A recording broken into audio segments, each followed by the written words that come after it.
All my dear students, आज मैं आपको एडवर्ब फ्रेज समझा रही हूँ। यहाँ पे एडवर्ब फ्रेज हम किसको कहते हैं? एडवर्ब फ्रेज वो ग्रुप ऑफ वर्ड्स होता है जो कि एक सेंटेंस के अंदर एडवर्ब का फंक्शन परफॉर्म करता है। ठीक है, एडवर्ब जो होते हैं वो वर्ब को मॉडिफाई करते हैं। इसको जो डेफिनेशन है वो इस तरीके से आप समझे, आप इसे फॉर्मूला के पार्ट पे भी समझ सकते हैं, जैसे कि ad plus verb equals to adverb. तो सिंपल फॉर्म में समझे तो यही इसकी डेफिनेशन है। Means to say when we add something to the verb it is called adverb. Verb को जो मॉडिफाई करे वो एडवर्ब कहलाता है। ओके, चलिए आगे बढ़ते हैं। अब हम इस डेफिनेशन से आगे निकलते हैं। यहाँ से एग्जाम्पल्स देखते हैं। यहाँ पे ही वर्क्स केयरफुली, तो ये केयरफुली किसको मॉडिफाई कर रहा है? वर्क को, यानी कि काम करने के तरीकों को बता रहा है कि उसको कैसा काम करता है, बहुत ध्यान से काम करता है। मैनर बताया जा रहा है यहाँ पे। He works with great care, ये विद ग्रेट केयर क्या है यहाँ पे? ये हो गया आपका फ्रेज और ये हो गई यहाँ पे एडवर्ब। एडवर्ब यानी कि एक सिंगल वर्ड को हम यहाँ पे एडवर्ब कह रहे हैं। और जब हम एलिबोरेट करके उसका सेंस निकालते हैं, ये अभी तक आप बहुत दिनों से पढ़ते चले जा रहे हैं, नाउन को समझा, एडजेक्टिव को समझा, वही एलिबोरेशन यहाँ पर समझाया गया है। ठीक है, एक पर्टिकुलर वन वर्ड में मीनिंग जो निकल के आता है वो एडवर्ब हो गया, और वही अगर हम डिफाइन कर दें तो वो एडवर्ब फ्रेज बन जाएगा। अगला देखिए, ही फॉट ब्रेवली, वो कैसे लड़ा? वो पूरी बहादुरी के साथ में लड़ा, यानी कि उसके लड़ने का मैनर क्या था, उसकी जो युद्ध करने का मैनर कैसा था, बहुत बहादुरी भरा था। तो he fought in a brave manner. Alright, ये एडवर्ब फ्रेज हो गया। अगला देखो, शी वॉक स्लोली, वो धीरे चलती है, यानी कि उसके चलने का ढंग क्या है, वो बहुत धीमी गति से चलती है। तो she walks with a slow speed. Okay, तो इन सेंटेंसेस में आपको कहीं ना कहीं एडवर्ब ऑफ मैनर नज़र आ रहा है। केयरफुली भी हमें बता रहा है व्हाट इन व्हाट वे, तो ये बताता है मैनर क्या है, बहुत ध्यान से काम करना। यहाँ मैनर क्या है? यहाँ है बहादुरी, ये भी एक तरीका है। ठीक है, और यहाँ पे मैनर क्या शो हो रहा है?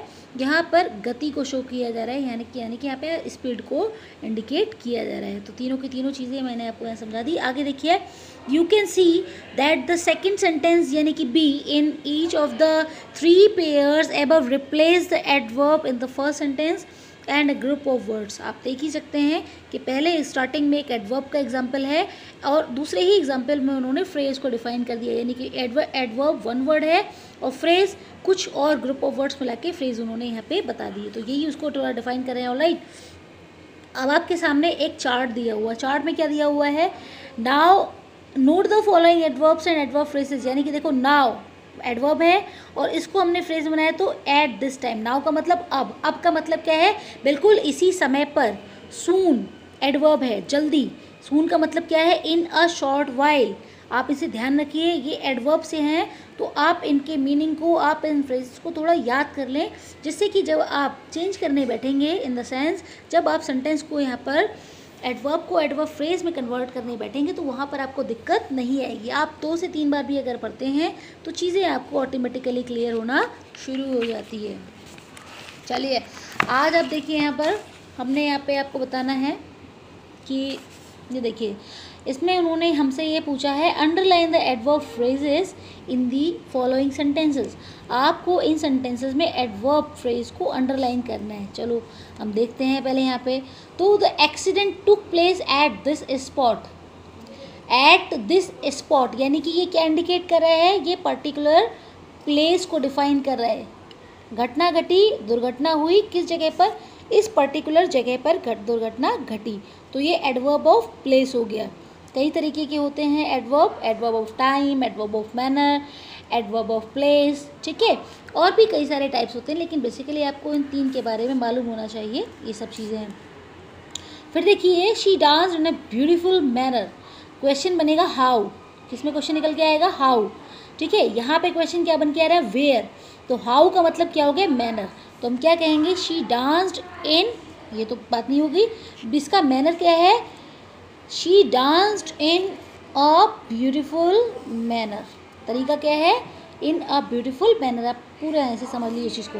A fair is held at the village every year, यानी कि एक मेला जो कि हर साल जो है इस गांव में लगता है। हर साल इस गांव में एक मेला लगता है, यानी हर साल मेला लगता है, ये तो ठीक है, लेकिन कहाँ लगता है? At the village. तो आप इसको अंडरलाइन कर देंगे। जैसे मैंने ये 3 अंडरलाइन करे हैं वैसे आप कोशिश करिए कि आप रिमेनिंग सेंटेंसेस को अंडरलाइन कर पाएँ। बस आपको फाइंड आउट करना है हाउ, वेयर, वाई का मतलब बिकॉज है, ठीक है। रीज़न आ जाएगा, एडवर्ब ऑफ रीज़न शो कर देगा। कहीं पे कोई पर्टिकुलर पर्पस निकल के आ रहा है यानी कि जिसकी वजह से कोई काम किया जा रहा है तो एडवर्ब ऑफ पर्पस हो जाएगा। आपको कुछ बताना नहीं है यहाँ पे, सिर्फ आपको बेसिकली फोकस करते हुए अंडरलाइन करना है। 3 मैंने आपके सामने अभी अंडरलाइन करे हैं, बाकी आप देखिए। इसको भी बता देती हूँ, चलिए। Please ask Ravi to wait, I will be back in a short while.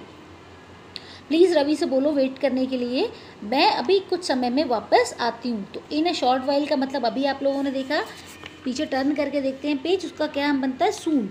सून का मतलब क्या है, इन अ शॉर्ट वाइल यानी कि बहुत कम समय में कोई भी काम हो जाना। इन अ शॉर्ट वाइल अंडरलाइन कर दिया हमने यहाँ पे, ठीक है।